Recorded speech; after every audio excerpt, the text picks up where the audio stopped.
तर नेक्स्ट आपण बघणार आहोत डिक्रीज स्टिच, म्हणजेच क्रोशेमध्ये आपण जेव्हा नेकला वगैरे शेप देतो, हा मोठा आकार जो आहे इथे आपण डिक्रीज स्टिच ॲड केलेली आहे. तर ती स्टिच बघणार आहोत. नेकला वगैरे शेप देताना त्या स्टिचचा यूज होतो. तर ही आहे डिक्रीज स्टिच. सो डिक्रीज करताना आपल्याला इथं आता 2 सिंगल क्रोशेस दिसत आहेत आणि चेन पण दिसते इथं.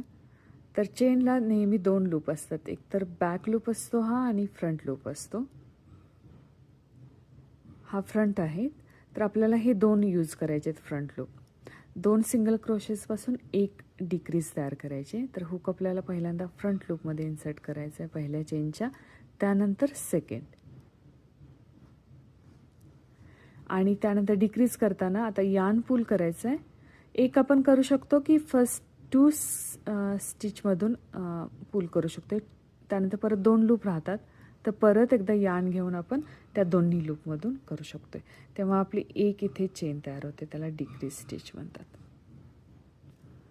मी परत एकदा एक्सप्लेन करते. तर इथं आपल्या 2 स्टिचेस आहेत, त्याचे हे फ्रंट लूप आहेत, तर आपल्याला हुक फक्त ह्या दोन्ही लूपमध्येच इन्सर्ट करायचं आहे.